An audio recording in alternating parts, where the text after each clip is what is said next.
Hello dear viewers, welcome back to my YouTube channel again. आज के इस part third में हम ये जानने की कोशिश करेंगे कि how is ppm related to concentration of a solution which is given in weight by volume. तो आज के इस वीडियो का जो ऑब्जेक्ट है वो ये है कि हम ये पता लगाने की कोशिश करेंगे कि पीपीएम का रिलेशन हम किसी भी सॉल्यूशन के कंसंट्रेशन से जो कि वेट बाय वॉल्यूम में दिया है उससे क्या होता है।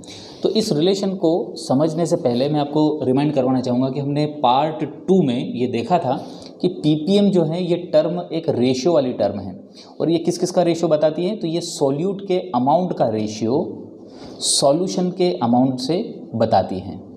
और उसमें भी हमने देखा था कि अगर सॉल्यूट का अमाउंट आपने वेट में लिया है तो आपको सॉल्यूशन का अमाउंट भी वेट में लेना है, और वो भी कितने 10⁶ पार्ट बाय वेट में। और एक और हमने रिलेशन देखा था कि अगर सॉल्यूट का अमाउंट आप वॉल्यूम में ले रहे हैं तो सॉल्यूशन का अमाउंट भी आपको वॉल्यूम में लेना पड़ेगा, और वो भी कितने 10⁶ पार्ट बाय वॉल्यूम के रिस्पेक्ट में। तो पार्ट 2 में हम ये समझ चुके हैं कि पीपीएम जो है जनरली वेट बाय वेट और वॉल्यूम बाय वॉल्यूम का रेशियो है। मगर आज के इस वीडियो में हमारा ऑब्जेक्ट है कि पीपीएम का रिलेशन वेट बाय वॉल्यूम से क्या होगा। तो पीपीएम का रिलेशन तो वेट बाय वेट या वॉल्यूम बाय वॉल्यूम से होता है, तो पीपीएम का रिलेशन वेट बाय वॉल्यूम से फिर कैसे हो सकता है। तो इसके पीछे आइडिया जो है, लॉजिक जो है वो ये है कि पीपीएम जनरली हम कंसंट्रेशन टर्म जो इस्तेमाल करते हैं ये किसके लिए करते हैं, वेरी डाइल्यूट सॉल्यूशन के लिए। और सपोज करें आपका ये जो डाइल्यूट सॉल्यूशन है ये किस में बना है, ये बना है पानी में, और पानी या वाटर इसकी डेंसिटी होती है 1 ग्राम पर ml या फिर 1 kg पर लीटर। तो अगर पानी की डेंसिटी में ये मान लूँ कि 1 ग्राम पर ml है, इसका मतलब 1 ml पानी का वजन कितना होगा 1 ग्राम के बराबर। और अगर पानी की डेंसिटी में मान लूँ कि 1 किलोग्राम प्रति लीटर है, तो इसका मतलब होगा कि पानी अगर 1 लीटर होगा तो उसको मैं मान सकता हूँ वो कितना किलोग्राम है, 1 किलोग्राम।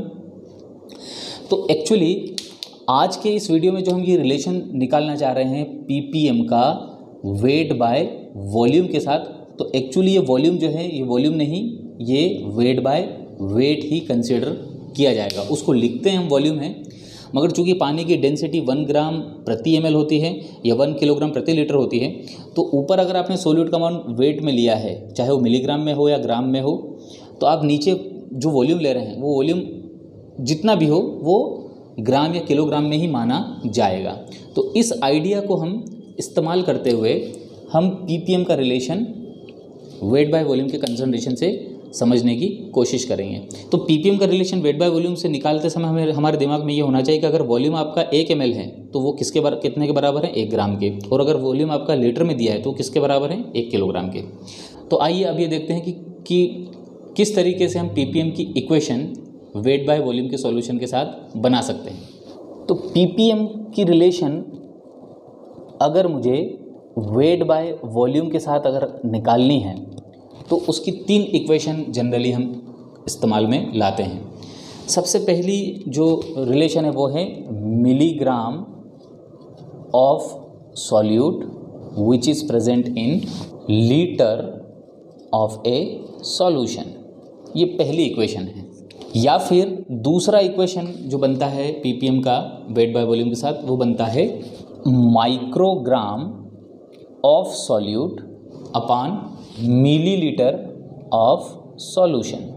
या फिर तीसरा रिलेशन एक और बन सकता है, वो है nanogram of solute upon microlitre of solution. तो आइए अब ये समझते हैं कि अगर मिलीग्राम पर लीटर में अगर सॉल्यूशन दिया है तो वो पीपीएम में कैसे माना जाएगा। तो एक्चुअली लॉजिक यही है जो हमने पार्ट 1 और 2 दोनों में देखा था कि पीपीएम का अगर आपको रिलेशन निकालना है तो आपको न्यूमरेटर में जो भी वैल्यू दी है उसको आप एज इट इज़ रखें, बट डिनोमिनेटर में आपको क्या लेके आना है 10⁶। तो अगर पीपीएम x अपॉन 10⁶ पार्ट है तो ये सॉल्यूशन का स्ट्रेंथ क्या माना जाएगा, x ppm। और यही कंसेप्ट को हम यहाँ अप्लाई करके देखना चाहेंगे कि क्या यहाँ पर भी डिनोमिनेटर में जो वैल्यू आ रही है क्या वो 1 मिलियन पार्ट आ रही है बाय वेट। तो आइए ज़रा देखते हैं। फर्स्ट इक्वेशन में दिया है milligram of solute. Milligram of solute को मैं ऐसे लिख सकता हूँ 10⁻³ ग्राम अपॉन लीटर ऑफ सॉल्यूशन, मैंने आपको पहले ही बताया कि अगर ये सॉल्यूशन डाइल्यूट है और पानी के साथ बना हुआ है तो लीटर को हम क्या कंसिडर कर सकते हैं, 1 kg। तो ये 1 किलोग्राम सॉल्यूशन हो गया। और अब आप देखें कि न्यूमरेटर में है 10⁻³ ग्राम और किलोग्राम को मैं क्या लिख सकता हूँ, 10⁻³ ग्राम। और अल्टीमेटली इस 10⁻³ को मैं नीचे लेके आता हूँ तो ये भी +3 में हो जाएगा। तो यहाँ पर 1 ग्राम का रिलेशन किससे बैठ रहा है, 10⁻6 ग्राम से। तो आप देखें कि यहाँ पर इस रेशियो में जो डिनोमिनेटर है उसमें क्या आ गया है, 10⁻6 और यही है 1 मिलियन पार्ट। तो 1 gram solute part is present in 10⁻6 gram part of solution. तो ये हो गया आपका ppm से रिलेशन। तो हेंस ये जो इक्वेशन है, ये इक्वेशन हम इस्तेमाल कर सकते हैं ppm के सॉल्यूशन की कंसंट्रेशन को वेट बाय वॉल्यूम से रिलेट करने के लिए। अब आइए देखते हैं दूसरी इक्वेशन को। यहाँ पर न्यूमरेटर में दिया है माइक्रोग्राम ऑफ सॉल्यूट। तो माइक्रोग्राम ऑफ सॉल्यूट को मैं ऐसा लिख सकता हूँ 10⁻6 ग्राम अपॉन ml ऑफ सॉल्यूशन। तो हमने पहले ही देखा है कि 1 ml सॉल्यूशन मतलब ये 1 ग्राम के बराबर है, तो 1 ग्राम सॉल्यूशन। अब 10⁻6 न्यूमरेटर में है, अगर इसको मैं नीचे ले आऊँ तो ये क्या हो जाएगा, 1 gram of solute which is present in 10⁻6 ग्राम। तो अगेन आप यहाँ देखें कि इस रेशियो से अगेन ये प्रूफ होता है कि अगर हम माइक्रोग्राम प्रति ml का अगर सॉल्यूशन लेते हैं, इसमें भी सोल्यूट का 1 पार्ट सॉल्यूशन के 10⁻6 पार्ट बाय वेट के अंदर मौजूद है। मतलब ये भी क्या हो गया, 1 ग्राम अपॉन 10⁻6 ग्राम वाला रेशियो। तो ये भी हेंस किस में काउंट किया जाएगा, ppm में। अब आइए समझते हैं तीसरे में क्या दिया है, nanogram of solute. Nanogram of solute मतलब 10⁻9 gram of solute which is present in microlitre. अब माइक्रोलीटर मीन्स 10⁻6 लीटर, और लीटर को मैं क्या कंसिडर कर लूँ, किलोग्राम। नाउ 10⁻9 ग्राम मैंने एज इट इज़ रखा और इस किलोग्राम को भी कन्वर्ट किया किस में, ग्राम में। तो 1 kg होगा 10⁻³ ग्राम। और अब आप देखें कि न्यूमरेटर में रहेगा 10⁻9 ग्राम और डिनोमिनेटर में क्या रह जाएगा, 10⁻³ ग्राम। और जब मैं इस 10⁻9 को डिनोमिनेटर में लेके जाऊंगा तो ये रेशियो क्या बैठेगा, 1 ग्राम अपॉन 10⁻6 ग्राम।